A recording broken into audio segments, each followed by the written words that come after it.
Am I the a-hole for not helping my sister reconnect with her son, telling her that she abandoned him 20 years ago? When my 40 female sister of 43 was 23, she got pregnant with my son to a deadbeat that left her after he found out she was pregnant. The moment I held him in my arms, I fell in love with him. My sister, however, was indifferent to him. In the beginning, my parents said she was going through PPD. But as time went on, it became obvious that she wasn't, and she just didn't want to be a mother. She asked my parents to take him, but due to our dad's health at the time, they couldn't. She threatened to put him in the system, so I said I would take him. Once he was legally mine, my sister went low contact with us and moved to another country.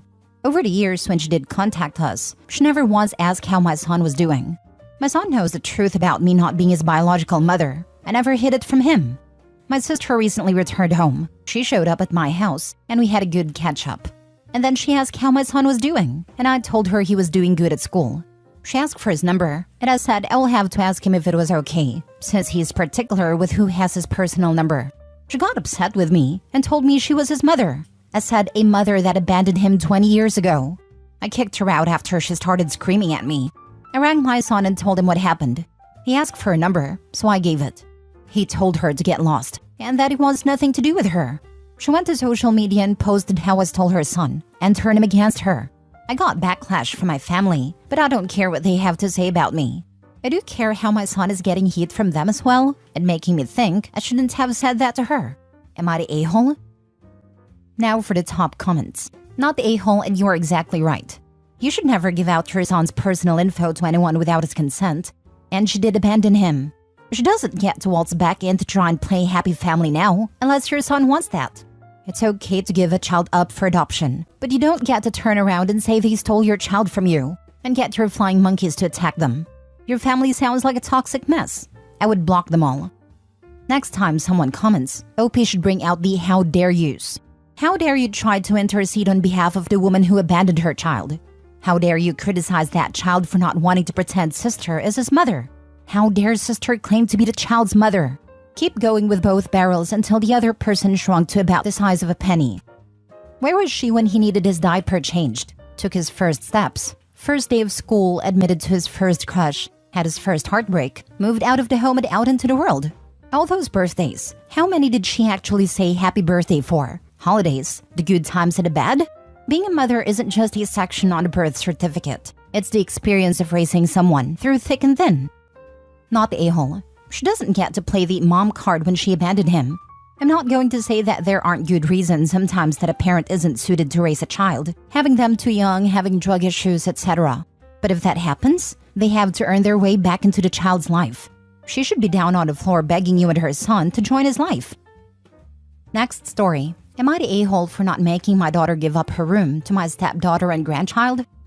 I, 37 male, have been married to my wife, Sadie, 37, for 4 years. I have a daughter, Chloe, of my own from my previous marriage, age 9. Sadie has a daughter, Ace, 19, from an ex. Ace hasn't really been in our lives often, as she lived with her grandparents her whole life because the state took her from Sadie when Ace was 7. We still saw her on holidays and try to reach out.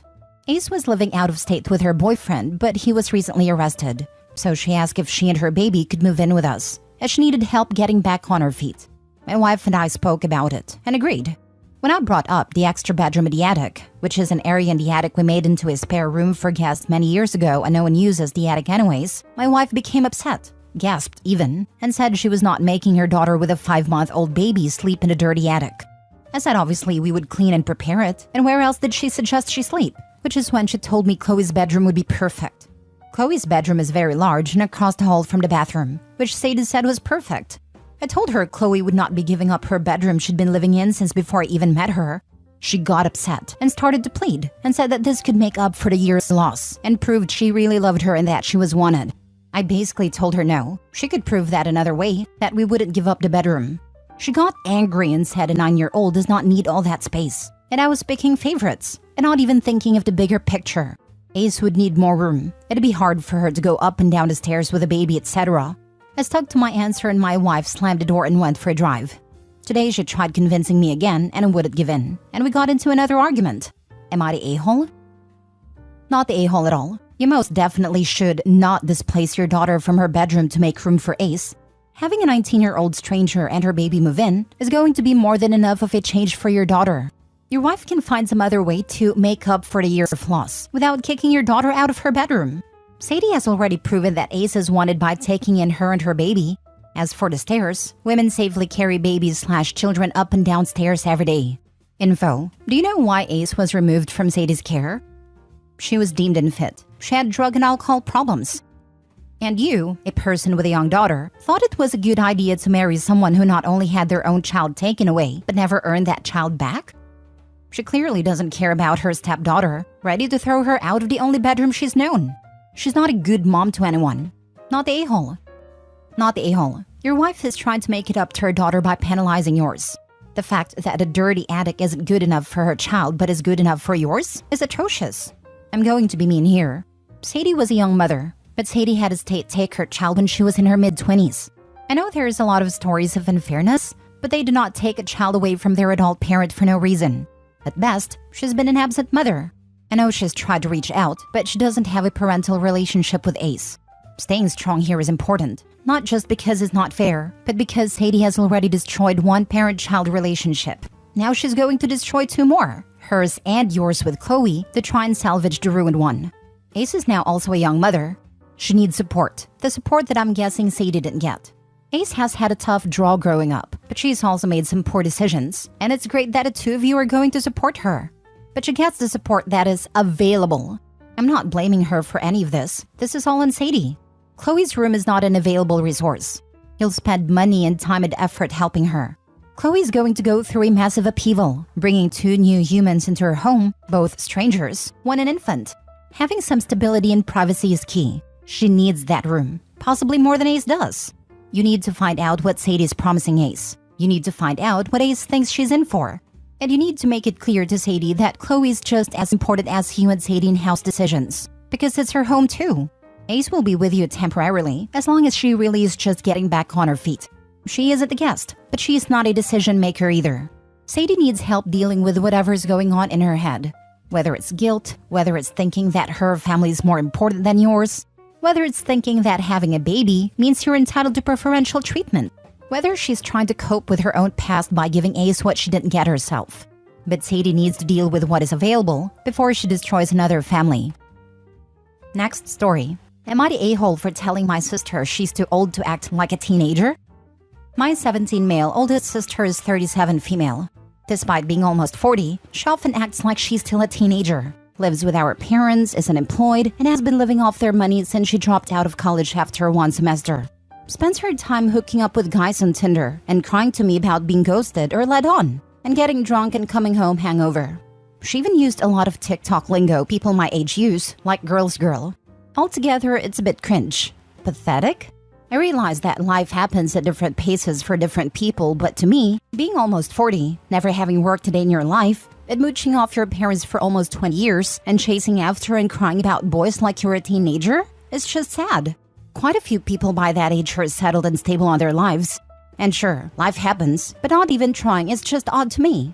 The other day, she was telling me about how one of her friends wasn't a girl's girl because she slept with a guy my sister had an eye on and she feels depressed. This annoyed me, so I told her, "You're not 18. You haven't been 18 for almost 20 years. You're a grown woman at an age a lot of people have families and careers. Crying about a hookup, it's sad, and you're too old to be acting this way." She got angry and called me a judgmental a-hole. I do judge her, but I think it's a valid judgment. Am I the a-hole? Now for the comments. Info. 17 male, 37 female, lives with our parents, is unemployed and has been living off their money since she dropped out of college after one semester. Just a little quick math. Are you sure that she's actually your sister? I doubt it's you were raising your mother as your sister's situation, if that's what you're indicating. The timeline wouldn't match up unless I'm actually 2 years older than I think I am. Plus, we have other siblings closer in age to her that I don't think would keep that secret from me. How so? I'm a 37-year-old male with a 17-year-old son. It's not impossible to be 37 and have a 17-year-old. I think he's saying that she dropped out at 18 and not 20, meaning the timing of everything together doesn't match what he's been told. It's physically possible that 37-year-old could have a 17-year-old child if they had said child at 20. But if she dropped out of college at 18, then this wouldn't be the reason. Or OP doesn't know the true details. Not the a-hole. Unless she has some sort of disability, this is ridiculous.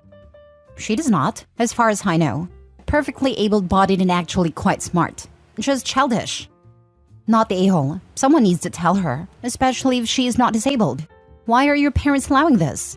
It's really an extreme age to be still at home and not working to help out at least.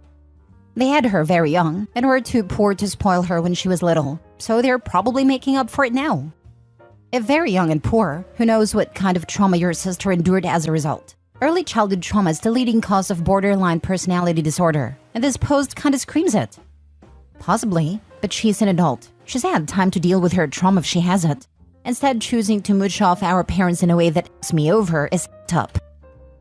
Next story. Am I the a-hole for paying $21K to send my kid to private school behind my ex-wife's back? Our son is 8 and has an incredible curiosity about the world. His first and second grade teachers gave nothing but glowing praise in regards to both his intellectual growth and his demeanor. However, his third year has not gone well. His teacher has sent us several emails stating that our son does not pay attention in class and is cold towards his classmates. When his mother and I ask him how school is going, he tells us he hates it. He said, all the teacher does is yell at the class to stop talking, that the kids keep talking and we never do anything, and I hate being there. I can see the light fading from his eyes every day, and every Sunday night mid-September on he cries because he doesn't want to go to school. My son lives with his mother and spends weekends with me. We all live in the same town, and I would describe the relationship between his mother and I as cooperative, but bad feelings persist. I asked my son a few weeks ago if he wanted to change schools, and he responded, God, yes. I asked his mother if she would have any issue with me sending him to a highly regarded private school about 17 miles from our town, and she reacted in a way that was not expected. She said I was being ridiculous, and that it would be an undue burden to her to take him to a different school, which is fair, and it would be unfair to her other children if only one of her kids got to go to private school. I added that I would take him and drop him off every day and pay for it 100%, and she still said no. I told her I don't want our son to waste his potential, nor do I want to fail him as a father. In essence, she responded that our son is just being a brat because he's bored. I registered him at the school and paid a tuition. He starts in August. I told him what I had done, and he was elated. Naturally, upon hearing this news, his mother was apoplectic. All I said was, fine, you tell him he isn't going because you think he's a brat. Am I the a-hole? Now for the comments. Info. Her other kids are not yours, right? Correct. Then not the a-hole. She's not a good mom if she's willing to hurt your son just in the name of fairness. Half siblings whose non-shared parents have different means get treated differently. That's just how life works. Besides, if your wife is currently with her other kid's father, then it's also not fair that your son has divorced parents while his siblings don't. Courts may not look favorably on you enrolling him without his mom's permission. I'm not sure, but I do think you might want to try for more custody. It really wouldn't surprise me if your son starts getting treated as the black sheep in that household, especially as time goes on and the siblings get older. Fair does not mean equal. I'm a teacher. The goal is that each child gets what they need. They don't all need the same thing. Kids don't get that, but their parents should. Last story. Am I the a-hole for kicking out my sister-in-law after she lost my son while babysitting? Over the past 3 months, my husband's sister has been staying with us until she got back on her feet. As part of her contribution to our household, she generously offered to babysit our kids, including our 3-year-old son with autism and with both delayed speech and language, without expecting any compensation. However, about 3 weeks ago while she was babysitting, our son managed to slip out of the front door without her awareness, wandering around for approximately half an hour before a concerned individual alerted the police. Rather than immediately notifying my husband and I about the situation, she spent an hour searching the neighborhood before involving law enforcement. We only became aware of our son's disappearance after she had already found out that the police had picked him up and safely returned him home. There's uncertainty regarding whether she would have informed us if the police had not explicitly instructed her to do so. In the aftermath, I asked her to leave our home. My husband believes that my decision to kick her out was overly severe, labeling it as an honest mistake that could happen to anyone. He also emphasizes her lack of alternative living arrangements, arguing that it was unjust to leave her without nowhere else to go. She put my son's safety at risk and broke my trust, and I can't get over that. But I can't shake what my husband said. Now I feel terrible about putting her on the street. Am I the a-hole? Not the a-hole. An honest mistake initially, yes. Kids can be slippery little devils. The big mistake was not calling you. Spinning her wheels searching for an hour, then hearing the police thankfully had him. And when she was going to call you? Has she even apologized? Doesn't sound like it. She's staying with you to get back on her feet. So she's an adult. This isn't some 19-year-old being an idiot. She should have known better. And since she doesn't know, she cannot be relied upon and deserves banishment. Right. After 10 minutes of not being able to find him, I have a kid. They're definitely slippery. She should have called the parents. 15 minutes is all it took for my nephew to open the door stripped naked and get halfway down the block. Yes, he got naked outside. They added a chain after that since he had to undo 2 locks to get outside. Your son could have died. Also, many states make parents who lose their children take parenting classes and have strikes against that can cause them to lose their children. This is a serious issue, and she should not be trusted with her child. OP not the a-hole. I would 1000% kick her out. Hard times or not. Your son could have been seriously injured or worse. Your husband is not taking it seriously enough. Am I the a-hole for not splitting my inheritance with my estranged sister? I, now 28, grew up in a heavily conservative family with one sister. When I was 10 and my older sister was 18, my parents disowned her after catching her with another girl. I did not attempt to contact my sister until I was 21 and in college. My parents had convinced me that she was wrong, and it took a while for me to unwind their beliefs and realize that the world isn't like that anymore, and my sister was simply different. I found her on Facebook and messaged her saying I didn't agree with how my parents treated her and I wanted to meet up and keep in touch. She replied the next day saying she had moved on from her family and that she wished me the best, but did not want any ties to her childhood, including me. I left it at that. 4 years ago, my mom died. I let my sister know on Facebook and she didn't reply. Early this year, my dad died. I again sent my sister a message, just so she would be aware. She did not reply. When my mother died, she left everything to my father. And when he died, he left everything to me. The amount is substantial. Then 3 days ago, my sister sent me a message asking if the will had been executed. I replied simply stating yes. Then she sent me a message saying that I should split my inheritance with her, because it's not her fault that my parents disowned her and removed her from the will. I have not replied to her yet. I can see her point, but I feel like she's a stranger to me. If she had been open to me once I reached out to her, I think I would do it. But I have no relationship with her outside of some early childhood memories and a handful of Facebook messages, the most meaningful of which is her rejecting being my sister. Am I the a-hole if I say no? Now for the top comments. Not the a-hole. You reached out to her earlier and she refused to meet with you, telling you she wanted no contact with the family, including you. Now she wants money? It's yours. You do not have to share with her. In fact, she wouldn't want it as it's a tie to the family. This 100%. I'm sorry, sister, but I feel like the money would be a tie back to your childhood and I don't want you to suffer with that. This. Not the a-hole. She made her bed with you and she chose to ignore you. Unfortunately, now she has to lie in it with substantially less money. Not the a-hole. Don't give her anything. She said she doesn't want any ties to her childhood. Giving her the half of the inheritance would disrespect that. Agreed. Not the a-hole. Your sister told you via Facebook that she moved on from her family, including you. So you can let her know since she moved on from her family, she also moved on from their money. Period. My condolences to you. The fact that she only cares about the inheritance and not that their mom and dad died says a lot about her too. It's not her fault that my parents disowned her and removed her from the will. No, but it was her choice to reject you and not want any ties with her family. She didn't even send you a sorry for your loss message when your parents died. You wouldn't be hearing from her now if there wasn't significant money involved. Since she didn't want a relationship with you, the last member of her bio family, she's not entitled to a dime of family money. Not the a-hole. Next story. Am I the a-hole for spending my dad's estranged father's money? My dad and I had a very bad, toxic relationship. When I, 31, female, was 20, I told him that I never wanted to have a contact with him again. I haven't spoken to him since. He died unexpectedly a few months ago at age 56. My dad was always a bit of a slacker, and it turns out he slacked off in writing his will / managing his post-mortem finance plans. Basically, I was listed as the only inheritor of almost all of his stuff.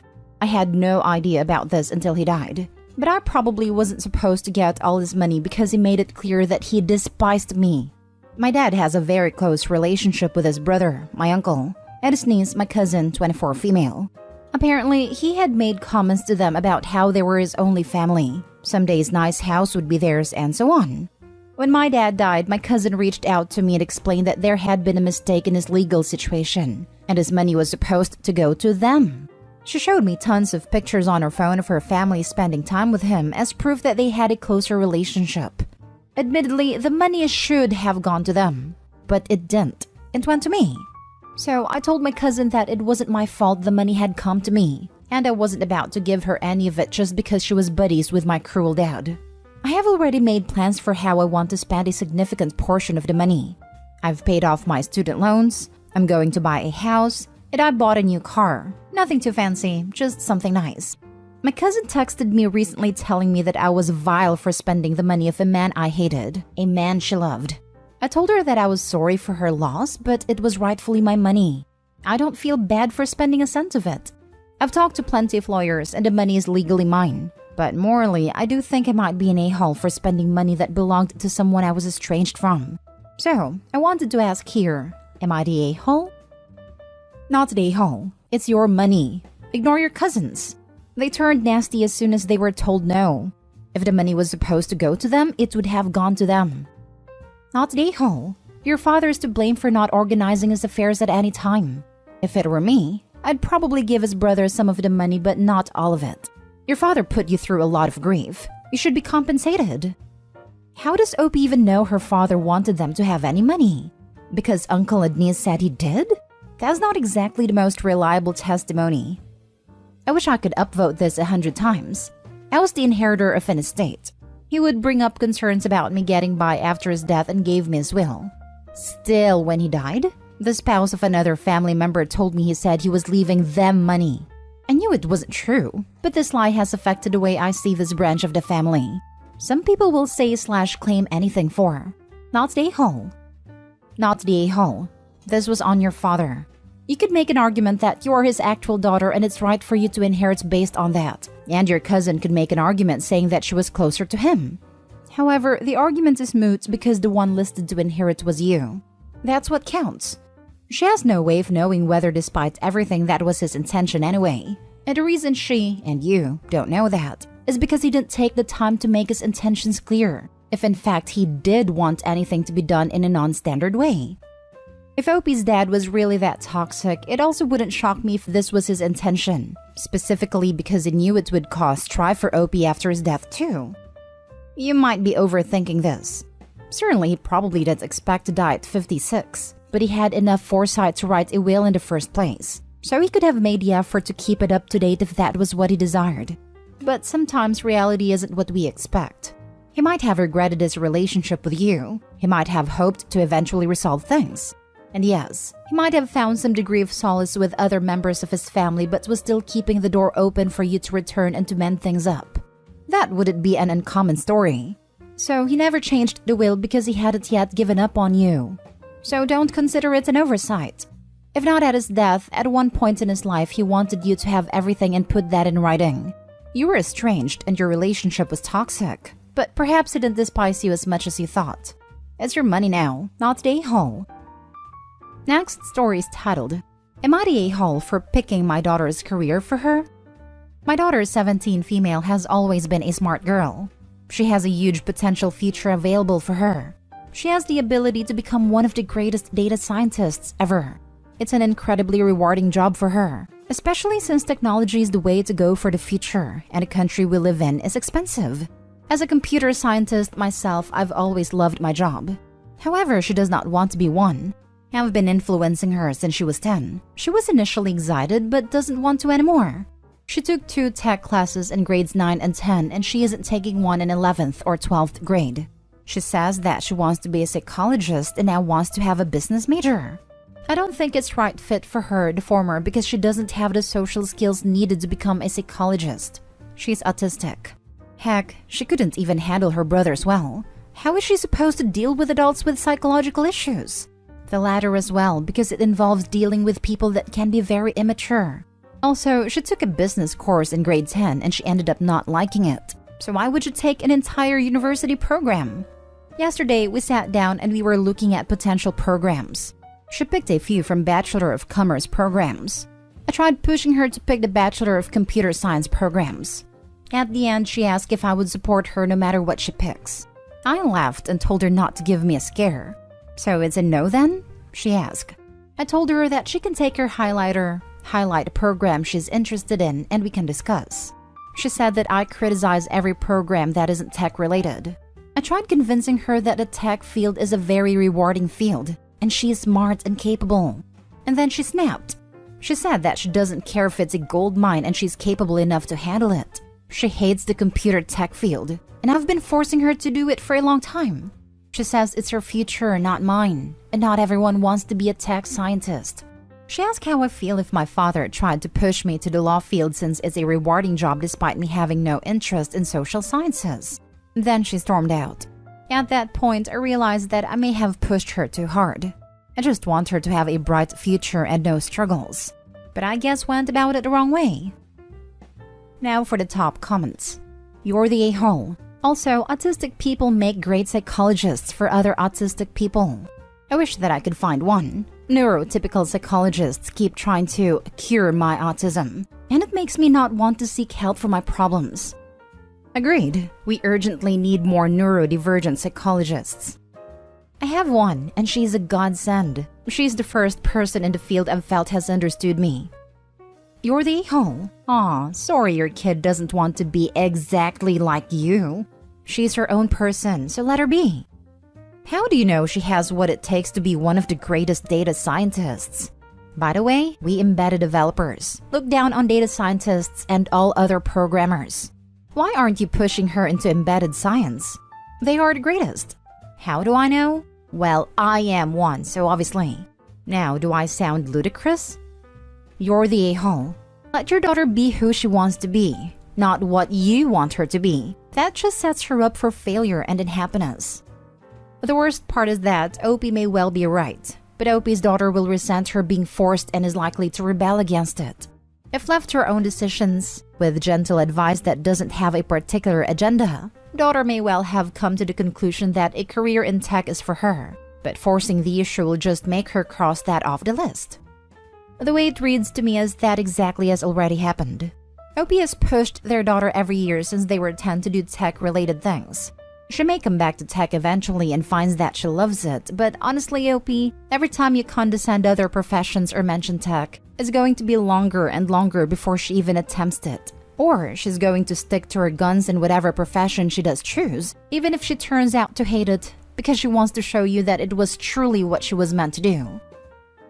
Now, for the last story. Am I the a-hole for leaving a family dinner at a restaurant after they put me on the kids' table?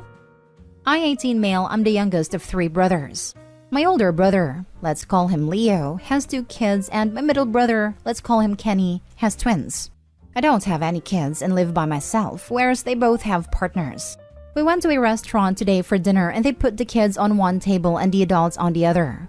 However, there was only space on the adult table for 6 people, meaning one of us had to sit at the kids' table. Me, being the only one without a partner and also being the youngest, was put on the kids' table. I asked why one of my brothers couldn't sit at the kids' table as they actually have kids on the table. My parents said that there was only one space on the kiddie table, so as I'm a loner, I should be on it. They said that they also wanted to get to know the partners a bit more and I could bond with the kids as I don't see them as often as I would like. This all happened whilst we were at a restaurant, so I didn't want to cause a huge scene with shouting and fighting. I politely said that as I have come here to spend time with my parents and brothers, not their kids, and I will be leaving unless I have a spot at the adults' table. They said that they were sorry, but there was no room for me. I then said that I was sorry too, and I left. My brother chased after me saying that he really wanted to see me and spend time with me. And I said that if you wanted to see me that much, you would find room at a table with you. He said that I could still speak with them at the kids' table as they are next to each other. I said I'm sorry, but I don't feel comfortable sitting with a bunch of 5 to 7-year-olds. I told him that you would completely ignore me like you have done before, and the restaurant is loud, so you wouldn't even be able to hear me. I politely thanked him for the invite and said it was nice to see you and enjoy your meal. Then I left. So, am I the a-hole? Not the a-hole. I want to see you. Don't sit with us is a weird way to show he wanted to see you. It sounds like they invited you to babysit for them. I was thinking this. Definitely this. It wasn't that there was no room at the adult table, but that no restaurant would let 4 young children sit at a table without supervision. One of the adults had to sit with the kids, and it's so entirely baffling that none of the kids' parents thought they should be the one to do so. Exactly. They wanted him to babysit because he was younger. They thought, oh, he'd relate to them. I worked at a restaurant called Waffle House. I remembered sitting 3 tables, 2 for adults and 1 for kids. Big party, but no adults sat with kids. So to me, it seemed like they wanted a babysitter. Kids are messy and spilt syrup or ketchup, food and drinks. Not the whole. Have you ever noticed that the people who demand you endure a discomfort for the sake of etiquette never stand the slightest discomfort to themselves? You can literally use this rhetorically to anyone who tries to give you grief about this. This. Not the whole OP, but let's call a thing a thing. They wanted to enjoy an evening out at a restaurant without kids. You were not a guest at their dinner. You were their unpaid babysitter for the evening. Parents should not expect other people to take care of their kids for free. They could easily have hired a babysitter for the night, but it was someone's bright idea to not spend money and have you do it for free. Not the whole. It's not that difficult to make a reservation for odd numbers. Seems like this was a predetermined plan that you got surprised with last minute. That always seems to be the case when it comes to me and the family. Am I the a-hole for telling my sister there's a reason her kids chose to live with her dad? I, 32 female, have a 14-year-old daughter, Jess. Her father, my husband, died in an accident when she was young, so it's been just the 2 of us for a long time. As a result, we are very close, and she's a lot more open to me than most kids are with their parents. Around a week ago, she asked me if I could take her to the movies on a date with a guy in her class. I know the guy distantly because they've done some extracurriculars together, and I was thrilled he was my daughter's first boyfriend. I took them a few days ago and they ended up hanging at our house for a bit afterwards.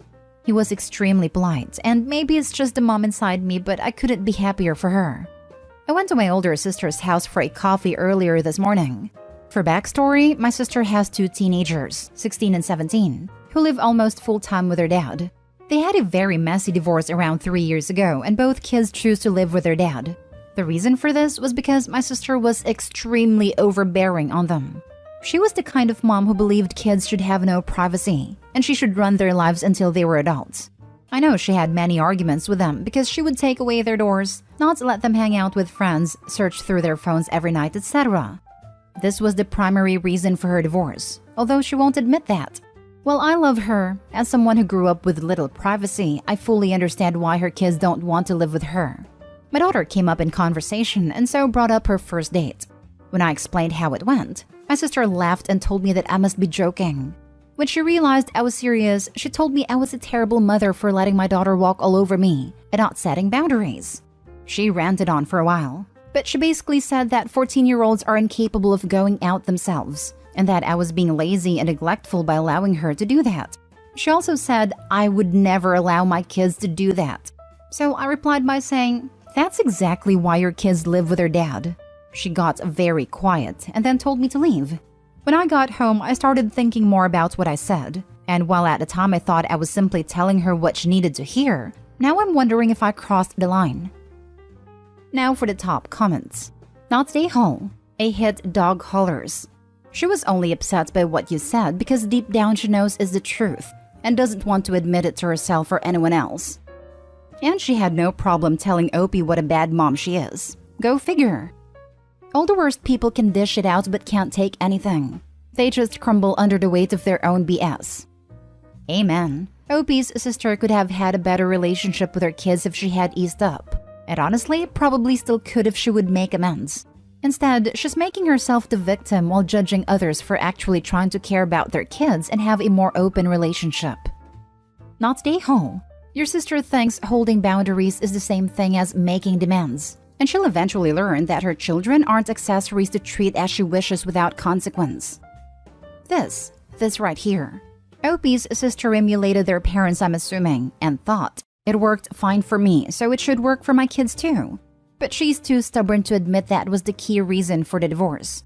While it was a low blow, I say Opie wasn't the a-hole for saying it. Sis needs a reality check. Was it a low blow though? The sister had been crapping in OP's parenting for a while. Also, why would you want to control the lives of your children instead of guiding them to adulthood? Learning about responsibilities and staying safe? I never understood those controlling parents you see so often on the sub. Next story. Am I the a-hole for telling my mom I'd rather spend my vacation at the beach than sleep in her living room? I have been living abroad for almost 2 years, and I haven't visited home since I moved away. Next year, I will have the opportunity to take a month off work with a paid round-trip flight to visit home. This is part of my job's bonus structure. This trip wouldn't be until the late spring at the earliest, but I decided to talk to my family about it now, because I know my parents like to plan trips every year in the spring and summer. My parents live in a 4-bedroom house, which are currently used as a master suite, a guest room, and 2 offices. My dad works from home and my mom's job is hybrid, so hers is also a craft room. My 28-year-old brother has been living in the guest room since last fall when his ex-girlfriend dumped him and kicked him out. He is saving money for a down payment on a house, and this is why they do not charge him rent to live there. When I asked my mom if I would be able to stay with them for the month I have off, she told me I would be more than welcome to crash on an air mattress in the living room, but she wouldn't be inconveniencing my brother just for me.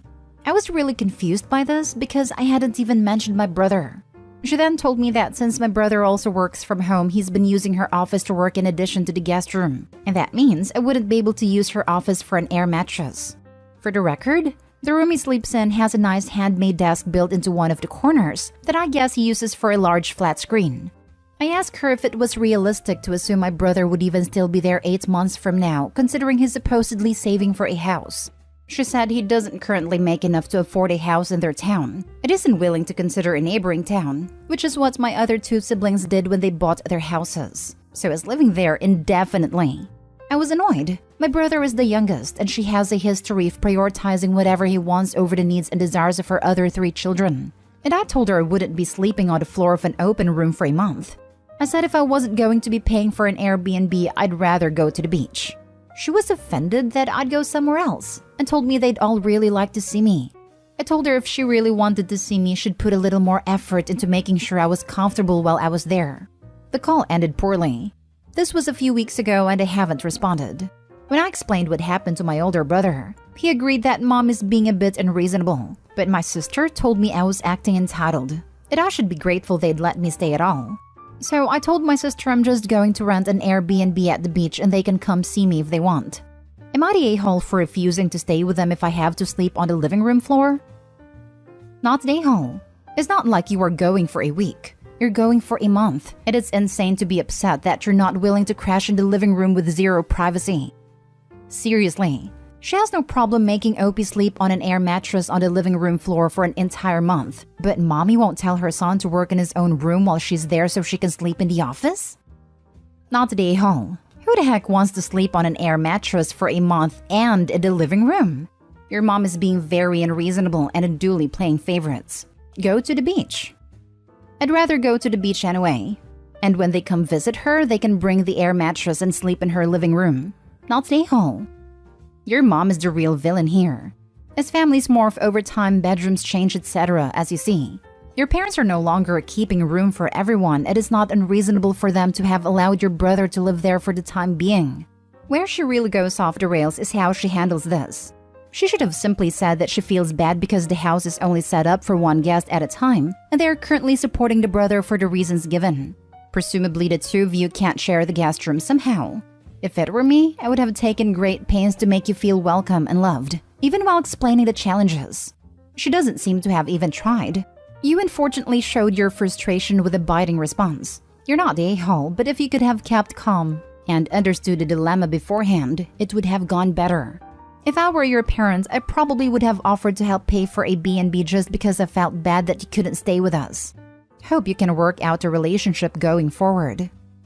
I didn't mention this in the post because I didn't think it was relevant, but since moving out, I have noticed that they treated my moving out differently from my other siblings. They retained all of their rooms for a few months before making changes after they moved out, but they started repainting my room an hour after they got back from dropping me off the airport. I lived with them as an adult to save money and take grad classes, and they charged me rent and utilities that they don't charge my brother. I think this whole situation has just hammered in that my mom doesn't value me the same way she values my other siblings. It's been weeks, and she hasn't even noticed I haven't been in contact. I usually call at least once a week. Next story is titled, Am I the a-hole for telling my son that being a nerd doesn't mean that he's superior to anyone, especially his little sister? I have 2 kids, Jake and Jamie. Jake is 16 male and big into the media I like is my entire personality. And I'm better than you because I like those things. It has grown up to be very judgmental, cold, and mean. We honestly do not know how this happened, but his nasty attitude comes out the most at his little sister. Jamie is 14 female and is a very bubbly, friendly girl. She makes friends with everyone everywhere she goes, and she's also kind of a mini trendsetter for her school. She started selling homemade scrunchies at school and it took off. Jake makes fun of her all the time for being vapid, girly, etc. So my husband talked to him about misogyny because we were both shocked on where that came from. We thought the issue was handled and he started to be nicer to Jamie. Until the last week of school, Jamie came home from school having won an award for the scrunchie business. We were proud of her and had tacos, her favorite, for dinner. Mind you, if Jake did something like that, we'd do the same. We love to celebrate their successes.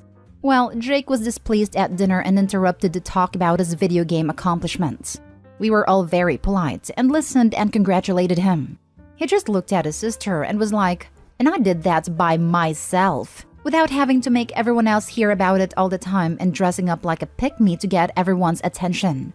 I just looked at my husband, then Jake, and said, "Being a nerd doesn't make you superior to anyone in this family, Jake. You can like video games and still be a nice person to your family, especially your little sister. Quit acting like a little snot." He got red in the face and took his little tantrum upstairs to his room. Since then, he's barely talked to anyone and just holes up in his room playing games all day. My husband did tell me that I shouldn't have said that, because it's going to pit them against each other more, even though Jamie doesn't get why her brother treats her like this. Am I the a-hole? Now for the top comments. Not the a-hole. Cut the internet off and see how much he can do by himself then. Perfect idea. And let us know if you do that in an update. Kid sounds like a nice guy in the making. I recommend some therapy, but also try to open a dialogue with him to figure out where all this anger towards anything feminine comes from. I think there might actually be some kind of secret here. Not the a-hole. A lot of younger people who play a lot of video games are subject to others online. Men who play video games online kind of tend to be misogynistic and judge feminine things. He could be picking it up through the gaming. Either way, not the a-hole. Definitely find out why it's like this and post an update. The gaming community can be full of nasty, juvenile, and toxic people. How involved are you guys in monitoring what he plays, who he is talking to, etc.? Having seen his attitude, his beliefs, and his actions towards his sister, you as his parents don't get to throw your hands up and shake your heads. Get him in therapy or with a mentor or start having one-on-one time with him to break down these views. They need to be addressed now, else you are going to have a grown man with nasty ideas and attitudes in the world. Step up as parents. Calling him a nerd was stupid and unhelpful. That's not accurate or even vaguely a lesson or hard truth. And surely a one-off remark is not enough. Do more, do better, get more involved. Your son needs you guys now. Step up before it's too late. Seriously, this is exactly what my now 40-year-old brother was like growing up. And it was indulged. We now all have to deal with a barely employed, condescending a-hole who still talks about his video game accomplishments at dinner and breaks down in tantrums regularly. I wish my mom had the balls to call him a mean nerd back then, lol. Last story. Am I the a-hole for threatening to call the cops on my parents and calling my dad a human trash can after what they did to my sister? This entire thing honestly sounds like some type of soap opera and caused people a lot of grief, so I'd like third-party opinions. I, 17 female, have a half-sister on my dad's side, Jasmine, 27 female. Me and Jasmine aren't super-duper close, but she's very nice. We do keep in touch and just vent about life. Dad isn't very understanding towards Jasmine. I don't really know how to put it, but from what I've seen and heard, he's very pushy towards her and almost always makes some remark about how she's not doing enough. Mom doesn't like her much and says that she doesn't respect them. Jasmine has a friend, John, early/mid-30s male. I put quotation marks because it's obvious she and John are a lot more than friends, and she has told me before that she loves him, but she refers to him as a friend in front of mom and dad, although they also suspect otherwise. John lives in a neighboring state to us. Jasmine was going to catch a train there and meet him at a station. Long story short, and from the details I heard, Mom got hold of Jasmine's phone when she came over at some point and blocked John's number. She has her Gmail on her phone, which Mom also blocked John's email from. Jasmine didn't realize until way later. This caused a huge misunderstanding between them. She basically went to the station, waited for hours, and he didn't show up. Jasmine was in a really bad state and couldn't believe my parents could pull something like that. So I asked them, and Mom said she and Dad thought this needed to be done for her own good. I shouted at them, threatening to call the cops if they don't apologize to Jasmine and try to make things right. Side note, I don't know if the cops would do anything in this case or if they're relevant. I just said it in the moment. Dad said I was butting into adult matters and I was too young to understand. I said he understood enough and called him a human trash can. They said I need to mind my mouth and apologize to them, which I refused to. Mom said how she can't believe I would act like this, and I've picked up on Jasmine's tendencies. My uncle came over the other day and I heard Dad crying to him about how he's so hurt by his daughter. Me. I think what I said was justified, but there's a quite few people telling me I'm in the wrong. So did I go too far with my outburst? Am I the a-hole? Butting into adult matters. Mom said after stealing her adult daughter's phone to block the number and email of a man she is with. It's not even the mom's daughter, it's her stepdaughter. Not the a-hole. But OP, stay close to your half-sister. You've seen what your parents are capable of, and I have a feeling they're going to do this stuff to you too. Not the a-hole. Blocking John from Jasmine's phone was vile and awful. The way the world is today, Jasmine could have been robbed or abducted waiting around a train station for hours. Yes, this was part of my reasoning too. I just felt really bad for her. Despite my parents' thoughts, she really is a very kind person and sister. Your mom could be jealous of Jasmine knowing your dad had another life before she came along. If anything, your parents are like jealous teenage girls that are spoiled. Not stay home. Your parents shouldn't have gone through her phone. Why hasn't she said anything to them? Or has she? She did. They had a whole massive argument. And Dad has said that if she listened and didn't try to argue all the time, they wouldn't have had to do this or something. I don't really know the full details. That's dumb. If she didn't listen like they're saying, it still doesn't give them the right to go through her phone. And she's an adult, so that's invading her privacy. It's still invading privacy of a minor, but saying that as an adult she can do what she wants. It's not like she was hurting anyone by meeting him, so what even is the problem? Am I the a-hole for shouting at my sister while she's on her deathbed? My 26 female sister Nancy, 39 female, and I have had a strained relationship for as long as I can remember. For a bit of background, Nancy's parents were my late aunt and uncle, who passed away in a car accident when she was 6, and my parents adopted her. Growing up, I realized that she got more love and care than I did, but I just wrote it off because I didn't want to blame her for her trauma or how she handles triggers. When I was a teen, I got tired of her always needing to trump my accomplishments or be the center of attention. I finished high school when I was 16, and after I received my matric results, my parents planned a big party for me. But the week before, Nancy fell down a flight of stairs, and my party had to be canceled. As I was sitting in the waiting room with my parents, I had an epiphany and realized that a lot of her accidents coincidentally happened when something big was planned for me. A month before my 21st birthday, which was going to be spent on a cruise, she started having dizzy spells, and a few days before, she fell off the roof as she was trying to patch a few leaks. Rightfully, I was upset, and my parents lashed out at me for being selfish when my sister got injured trying to do something to help them. When I graduated my MBA at 22, she got very sick after eating shellfish, which everyone knows she's deathly allergic to. The day after my partner proposed, she got into an accident while driving on a sunny day with great road conditions, saying that she didn't see a light pole or something. She threw me a surprise engagement party, and guess who accidentally ate prawns and was rushed to the hospital halfway through the party? To avoid any drama at my wedding, my partner and I decided to elope with a few friends, and it was the first time something was all about me, for once. My parents were bitter about not being part of wedding celebrations, so we planned a reception type thing for friends and family on our second anniversary. My dad will walk me down the aisle, and my mom will do the something old thing, etc. They had been buzzing with excitement and looking forward to the wedding. The event is this coming weekend, and guests have already started flying in, as they want to celebrate the whole week and treat it as a reunion of sorts.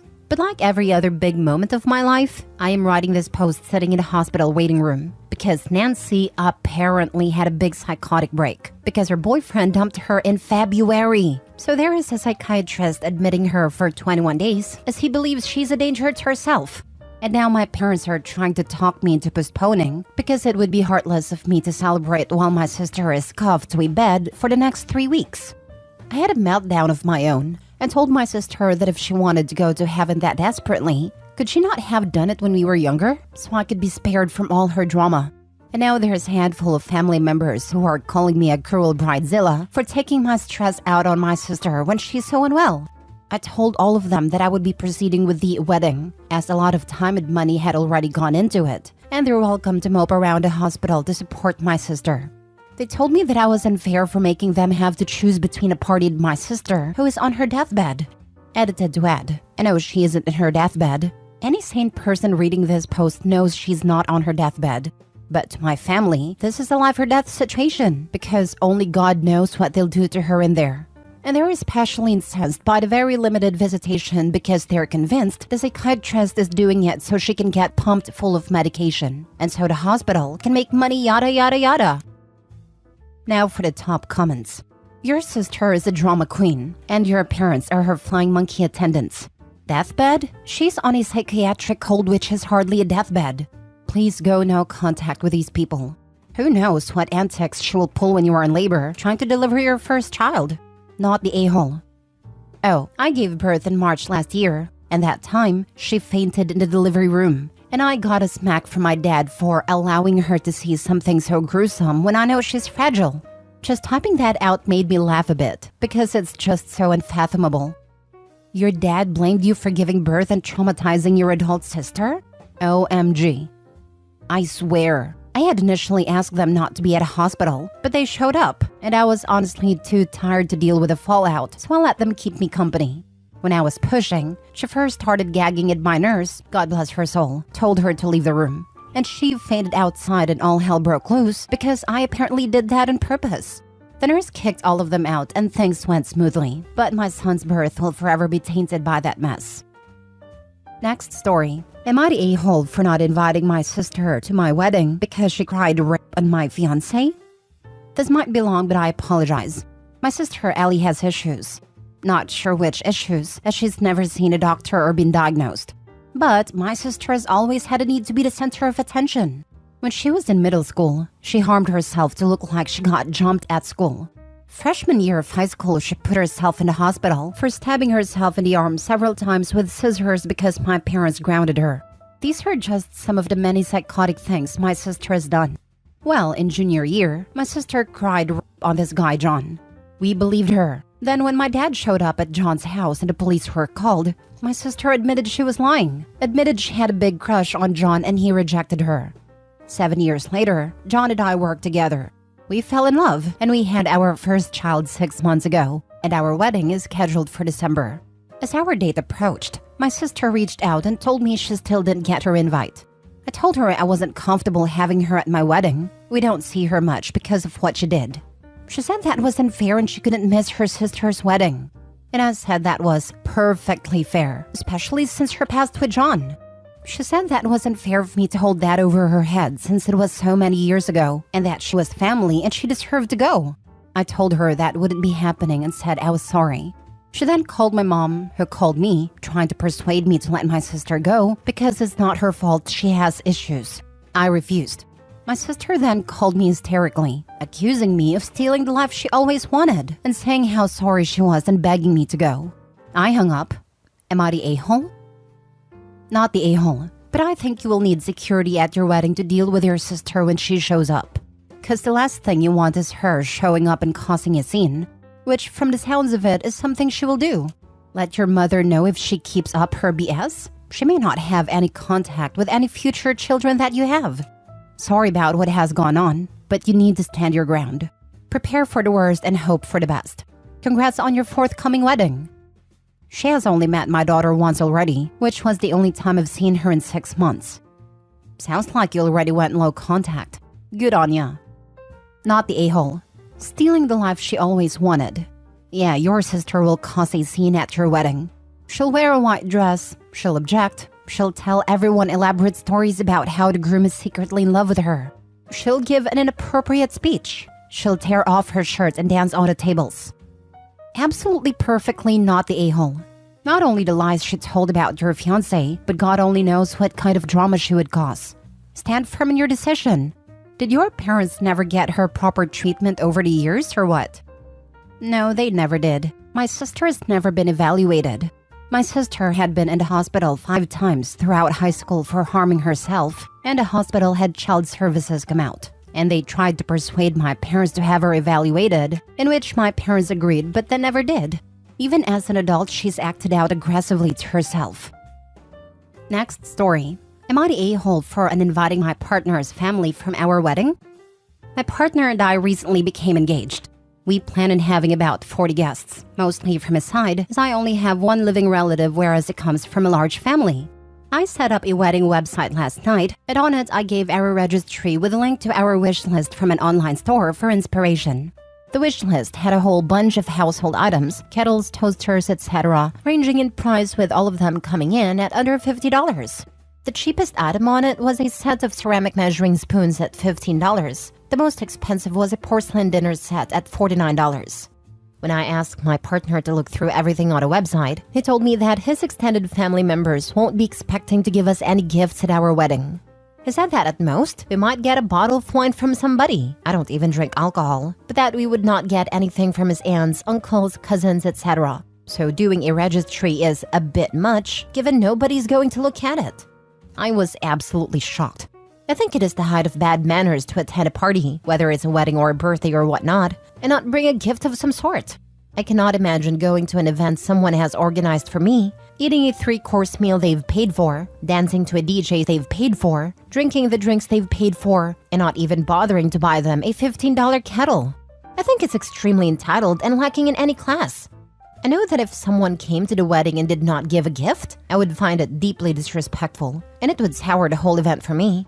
So I told him if any of his relatives cannot be bothered to bring a gift to the wedding, then I would rather they not attend at all. I told him I'm not happy paying to entertain someone who can't even show the good manners to offer a token thank you on the day. For me, it's not about the gifts. We already have a perfectly fine toaster, etc. It's about the principle of showing thanks for time, money, effort, etc. spent on giving everyone a good time. My partner thinks I am overreacting and acting like a diva bride, that it is perfectly fine for his relatives to give us nothing on our wedding day, and that I need to stop getting my ideas on what weddings look like from social media.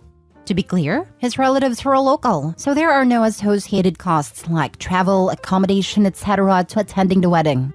They have a spare couple of dollars to buy a measuring jug or whatever. Our wedding, while small, will see all guests receive a free 3-course meal, drinks, disco, and ride home at the end of the night. So, they will all be fully looked after. Am I the a-hole for telling my partner that if his extended family have no intention of giving us a gift at our wedding, then I would rather they don't attend? You're the a-hole. You're not spending that money on them, you're spending it on your wedding. Are you getting married for the gifts, or for the man you have chosen to spend the rest of your life with? How do you think it will affect future relationships with his family if you pull this entitled stunt literally right out of the gates of the marriage? You have chosen this to be your hill, and I fear that you will not make it out. Miss Manners and other advice columnists would agree that you're the a-hole. You are celebrating your union, not collecting entrance fee. It may be disappointing should people choose not to give a token gift, but please don't keep score and turn vindictive. Disinviting them sours all relationships moving forward. No one is actively plotting to disrespect you. So put on a happy face in what should be one of the happiest days of your life. Be generous of spirit and let it go. Why don't you just not have a wedding and elope? Don't waste your money for others to have a good time. If they want to celebrate your marriage, then they can hold a party. If not, just celebrate with your fiancé. But then she wouldn't get any gifts at all. But if she really doesn't care about that, like she said in her post, then it shouldn't be an issue. Why would anyone pay for a wedding and catering and a reception place and a DJ and a photographer and a priest and everything, and not bring a gift for the newlyweds? There's no way I'd pay for all that stuff to be taken advantage of. I originally wanted to go to a registry with just my partner, our parents and his siblings, nobody else. Then maybe go for a quiet dinner at our favorite restaurant. It's my partner who wants us to have a big, by comparison, formal wedding with extended family members and so on. Which, I suppose, is part of why I feel so slighted by them not even bothering to give a thank you card. But you don't care if your fiancé feels slighted by you and inviting all his family based on something that hasn't happened yet? This is clearly important to him, but you're willing to uninvite them because they don't meet your expectations? That would irreparably harm their relationship and would be super selfish. Last story. Am I the a-hole for refusing to babysit during brother-in-law's wedding? Me, 32 female, husband 34 male. 2 weeks before our 2018 wedding, brother-in-law got drunk during hubby's stag do. Brother-in-law and 2 cousins shared group texts with everyone at a party about me, which were extremely offensive, resulting in an argument between husband and brother-in-law. No one ever apologized. In-laws covered for those involved, said I overreacted. It was just British humor. These comments mocked my appearance, non-Brit accent, family and health issues. I basically ignored everyone from that point on, always polite but distant, and made no attempts at friendship. At Christmas, we announced our pregnancy and due date of August. At the same time, brother-in-law/future sister-in-law announced their wedding date and venue for October 2023. The location is 2 hours from our house. A few days later, mother-in-law asks if I had looked at venue online, which I had. The venue caters to kid-free events. I said to mother-in-law that it looks lovely, but I was concerned about kid-free element and distance from our house since weddings are an all-day thing. Mother-in-law says, "Oh, they're not having a kid-free wedding." We got an invitation in the mail. It's kid-free, which is okay with us. With the invitation was a note which read, "At request of mother-in-law/father-in-law, they have reserved a guest room at the venue for us the night of wedding." We politely replied to RSVP saying we wouldn't be attending because we couldn't leave our baby overnight as we have no one we feel comfortable leaving him with. He'll only be 7 weeks. I have no family in the UK. Hubby's family will be at wedding, and hubby said he won't go if baby and I aren't going. Next day, mother-in-law/father-in-law call upset we aren't attending and say I could spend a day in the room during the wedding because it would look bad if hubby's not there. Hubby told them that was ridiculous to expect me to spend a day in a hotel room with my infant. My father-in-law argued that several cousins had small children and were still attending, but we stood firm. 1 week later, father-in-law announces that a cousin's friend has agreed to watch all the family's kids. 6 kids under 4-year-old, plus our 7-year-old in our home during wedding, since it's closest to venue. We politely declined and explained I just had a C-section 8 days ago. I'm also not leaving my then-be 7-week-old overnight with one stranger and a group of 6 kids. We thought that was the end of it, but 3 days ago got a message from one of the cousins asking to call about wedding. I showed it to hubby, and we forgot about it until yesterday. Cousin's wife called wanting to know what items she should bring for her daughter. Turns out, father-in-law and brother-in-law told family that we aren't attending to keep all the cousins' children. I was mad and told her that was not true. I wasn't running an overnight drop-in service for a bunch of people who didn't even like me. And now in-laws are saying my refusal is embarrassing and makes them and brother-in-law look bad. Brother-in-law is called repeatedly. Several group text participants have left messages to chat. My husband and some family is on our side, but others feel like I'm being petty and holding a grudge to ruin brother-in-law's wedding. So am I the a-hole? Not the a-hole, but be prepared they will leave their kids at your doorstep the day of. Don't be home. Plan a trip with your baby and husband. Your husband is doing the only thing that he should do, and that's not going to that wedding. Especially since his family keep disrespecting you, his wife. The sheer audacity. This is genius. Overnight at a hotel nearby and put your phones on Do Not Disturb. Make sure you leave 2 days before the wedding or more. They will try to corner you into accepting. Screw them. Just park the cars down the street and close the blinds so they think you are not home. They just expect you to take care of 6 other kids when you have a new baby and have recently had surgery. They didn't even ask. Not the a-hole.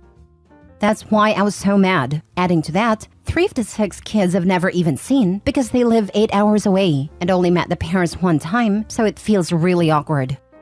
And 6 little kids bringing who knows what germs from daycare, etc. to your home with your 7-week-old baby.